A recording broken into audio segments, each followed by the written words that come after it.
Hello students, welcome once again to the web classes.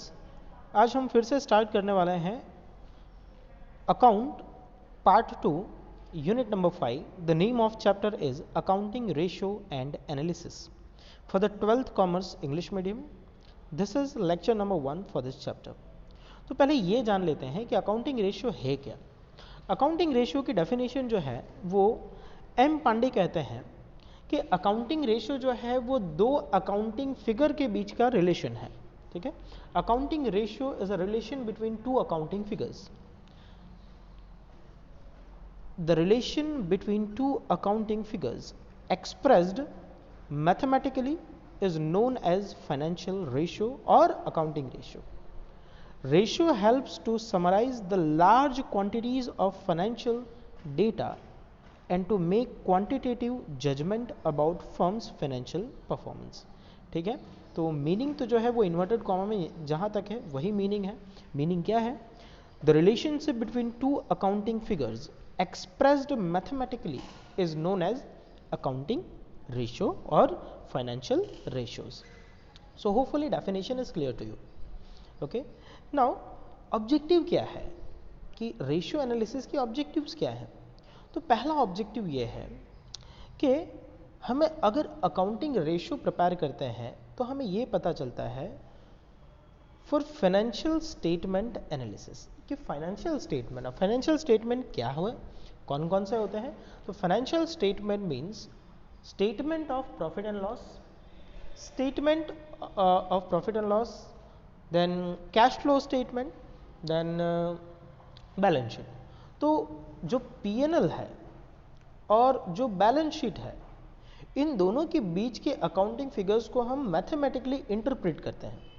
ठीक है, तो उस फाइनेंशियल स्टेटमेंट का अगर एनालिसिस करना है तो डायरेक्टली अगर आपको बैलेंस शीट दे दिया जाए और कहा जाए कि एनालाइज करो तो कुछ समझ में आने वाला नहीं है। बट बैलेंस शीट और पीएनएल अकाउंट का यूज़ करके अगर अलग अलग अकाउंटिंग रेशियोज निकाले जाएं तो उन रेशियोज के आधार पर आप कोई जजमेंट दे सकते हो।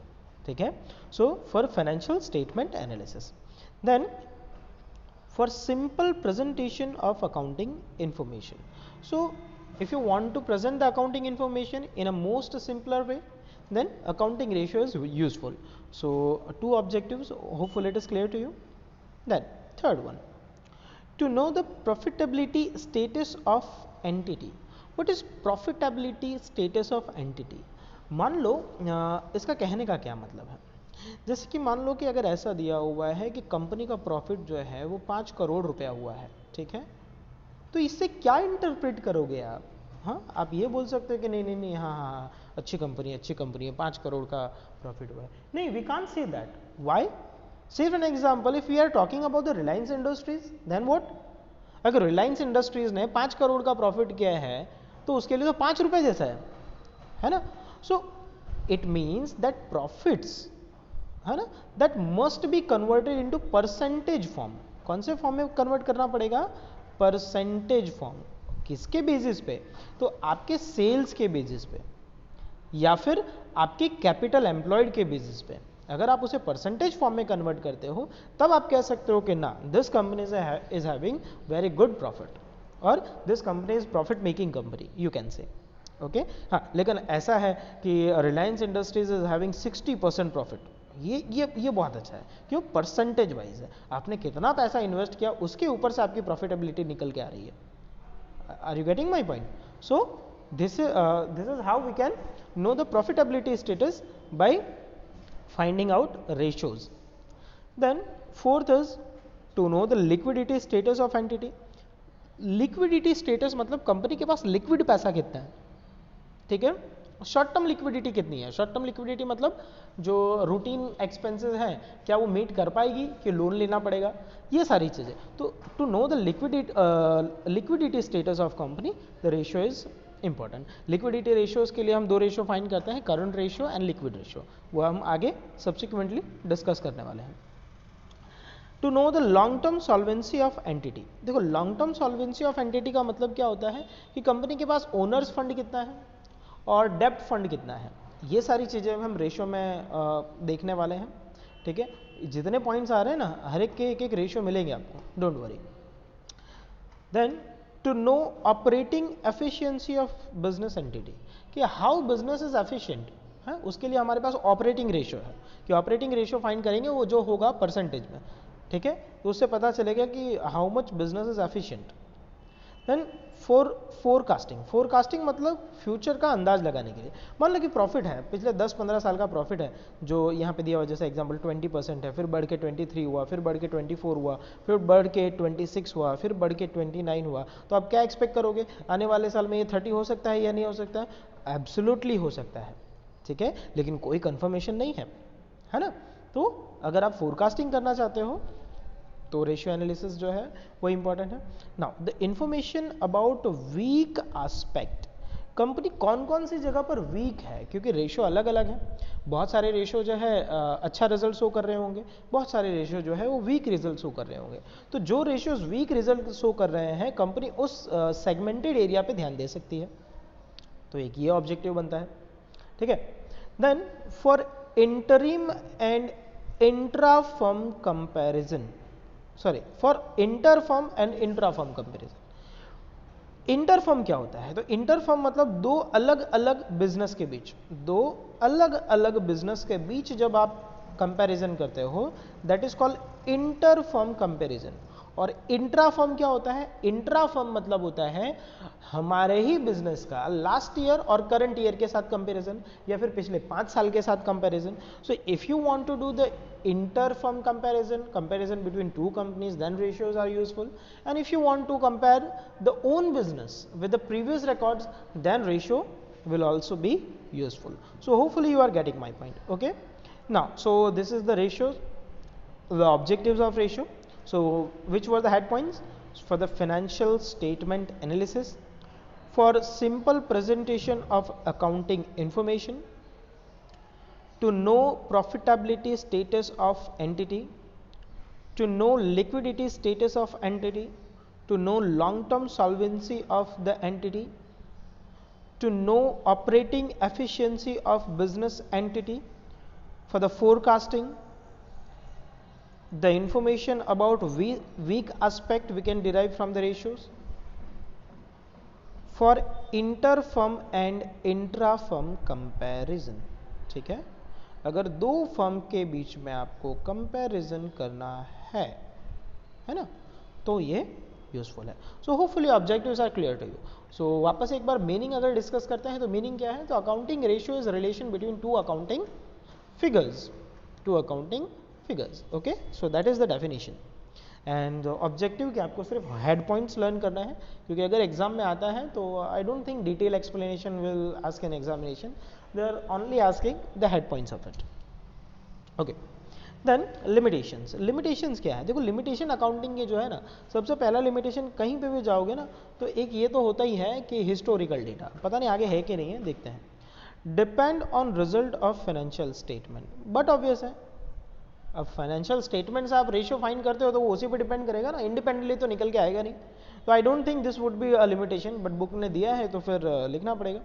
So under ratio analysis and evaluation of different aspects is done on the basis of information of financial statement.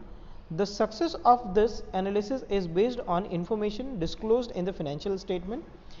If true and fair information is not disclosed, हाँ ये बहुत बड़ी बात है कि अगर फाइनेंशियल स्टेटमेंट सही नहीं है, झोल झमेले से प्रिपेयर किया गया है ना, कुछ गड़बड़ घोटाला किया गया है, तो रेशियो भी गड़बड़ वाले मिलेंगे, okay. Second is absence of standard ratio. हाँ, स्टैंडर्ड रेशियो का एब्सेंस है। जैसे मान लो कि प्रॉफिटेबिलिटी की बात कर रहे हैं और प्रॉफिटेबिलिटी आपका आ रहा है 20%, ठीक है, तो क्या कंपैरिजन करोगे? हाँ, कोई स्टैंडर्ड रेशियो है कि नहीं, प्रॉफिट तो मस्ट बी 30%। तो ऐसा कोई स्टैंडर्ड रेशियो नहीं है। हाँ, कुछ रेशियो के स्टैंडर्ड फॉर्म्स हैं, लेकिन हर एक के स्टैंडर्ड फॉर्म्स अवेलेबल नहीं है। So absence of standard ratio is the second limitation. Third is influences of price change. Why influences of price change? मतलब कि देखो, इन्फ्लेशन हर साल आता है, महंगाई बढ़ती जाती है, ठीक है ना। So the base of ratio analysis is financial statement. Financial statement is prepared with historical information. In historical information, the effect of inflation is not considered. But obvious है, अब अकाउंट प्रिपेयर हो गया, बैलेंस शीट बन गई, PNL account बन गया, फिर क्या इन्फ्लेशन को ध्यान में रख के फिर से उसे चेंज करोगे क्या? तो पता चला बिजनेसमैन बिजनेस नहीं कर रहा है, सिर्फ अकाउंट ही बना रहा है ना? तो इन्फ्लेशन जो है वो इग्नोर किया जाता है, that is the another limitation. Avoidance of qualitative factors.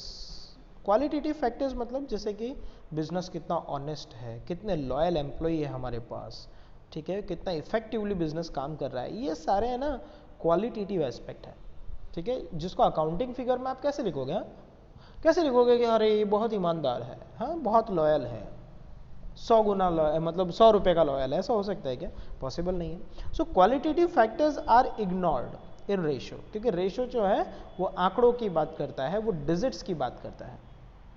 Clear? So the next is difficulty in comparison. Sometime it's difficult, but most of time ratio analysis is very good for comparison. It's a very good for the comparison. I don't know why they have given this point, difficulty in comparison. Let's read it. So when two business entities follow different accounting policies, yeah, this can be happen. So if two business entities having different policies of making account, like say for example depreciation की अगर बात करें, one business is having a straight line method of depreciation and another is having reducing balance method, है ना, reducing balance method of depreciation.